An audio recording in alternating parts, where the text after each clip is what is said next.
तो वट वृक्ष की मैं महिमा आपको बताऊं माताओं, आपने शास्त्रों में पढ़ा है या देखा है आपने हमारे पुरानी गुरुकुल की परंपराओं में गुरु अपने शिष्य को कहाँ पर पढ़ाता था? वट वृक्ष के नीचे चबूतरे हुए करते थे और वहाँ पर बैठकर ऋषि अपने शिष्यों को पढ़ाया करते थे। क्या करते थे? पढ़ाया करते थे। मैंने जैसे कि कहा कि सनातन धर्म के हर क्रिया के पीछे एक लॉजिक है, एक वैज्ञानिक कारण है। तो इसके पीछे क्या कारण है तो मैं आपको बताऊं। जो वट वृक्ष है, वट वृक्ष रिसर्च करने पर पाया गया है कि वट वृक्ष की जो शाखाएं हैं वो एक केमिकल, उस जिसको पहले की भाषा में एक पदार्थ कह सकते हैं, आज की भाषा में केमिकल कहते हैं। तो वट वृक्ष से एक पदार्थ स्खलित होता है, उस पदार्थ का नाम है मैग्नीशियम फास्फोरस। वट वृक्ष की शाखाओं से स्खलित होता है, झड़ता है, बहुत सूक्ष्म, ये दिखाई नहीं देता लेकिन ये पदार्थ झड़ता है। और आप गूगल में सर्च करके देखना, ये वाला जो पदार्थ है ये व्यक्ति को स्मृति शक्ति बढ़ाने में सपोर्ट करता है, स्मरण शक्ति बढ़ाने में सपोर्ट करता है। इसलिए इस बात को मानते हो ना कि ऋषि वैज्ञानिक थे, ऋषि अर्थात जिसने रिसर्च किया। तो वट वृक्ष से मैग्नीशियम फास्फोरस नाम का पदार्थ गिरता है जो स्मृति शक्ति को बढ़ाता है। तो इसलिए ये अद्भुत जो हमारी परंपराएं हैं।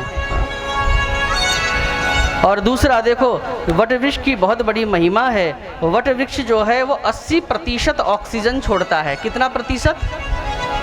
80% ऑक्सीजन छोड़ता है वट वृक्ष। शास्त्रों में मैं स्कंद पुराण में पढ़ रहा था कि अगर आपको, पहले तो पेड़ काटना नहीं है, यहाँ तक लिखा है कि विश्व वृक्षोपि संवर्ध्य न स्वयं छेत्तुमर्हति। अगर अपने हाथ से धोखे से जहर का पेड़ भी लग जाए और बाद में पता चले कि अरे जिसको हम ये समझ रहे थे तो जहर का पेड़ निकला, तो शास्त्र ने तो यहाँ तक कह दिया कि विश्व वृक्षोपि संवर्ध्य न स्वयं छेत्तुमर्हति। अपने हाथ से तो जहर के पेड़ को भी नहीं काटना चाहिए। ऋषियों को प्रकृति की कितनी चिंता है। आज पेरिस में जो पर्यावरण को लेकर अभी 1-2 साल पहले बहुत बड़ी मीटिंग हुई और जिसमें भारत ने भी सम्मिलित हुआ, भारत भी, तो कितनी बड़ी बड़ी योजनाएं बनती हैं। लेकिन जरा सोचो, अगर हमारी शास्त्रीय परंपरा, अगर ये शिक्षा, शास्त्रोक्त शिक्षा यदि हमारी शिक्षा पद्धति पर आ जाती तो आजकल के बच्चे अपना जीवन भी जीते और प्रकृति को किसी प्रकार से नुकसान ना पहुंचाते। लेकिन आज जो स्कूलों में, कॉलेजों में पढ़ाया जा रहा है, क्या बस ऐसी पढ़ाई करो, डिग्री इकट्ठी करो, इतना कमाओ, जॉब करो और इतने पैसे आ जाएं कि एक हाथ से नहीं दोनों हाथों से खाएं। बस यही जीवन का एम है। सोचो, जो युवान बच्चे बैठे हैं, सोचो क्या लक्ष्य हैं आपके। यही अच्छी पढ़ाई कर लें, जॉब लग जाए और अच्छी तनख्वाह मिले, एक अच्छा घर बन जाए और पोर्च में एक बढ़िया गाड़ी खड़ी हो। इससे आगे क्या सोचा आपने? समाज के लिए, प्रकृति के लिए क्या सोचा? शास्त्र कहता है ये कोई जीवन है, ये तो पशुवत जीवन है, पशुवत जीवन है। ये काम तो पशु भी कर लेते हैं। इसलिए समाज के प्रति आपकी निष्ठा होनी चाहिए, श्रद्धा होनी चाहिए। तो वट वृक्ष 80% ऑक्सीजन छोड़ता है। तो मैं निवेदन कर रहा था, स्कंद पुराण में लिखा है कि पहले तो वृक्ष को काटना नहीं, लेकिन अगर कभी काटना अनिवार्य पड़ जाए, हो सकता है कि जहाँ आपने प्लॉट खरीदा, घर बनाना है, तो वहाँ पर 10-12 पेड़ हैं और आपको 2-3 पेड़ काटने अनिवार्य हो रहे हैं, तो शास्त्र विकल्प सबका देता है।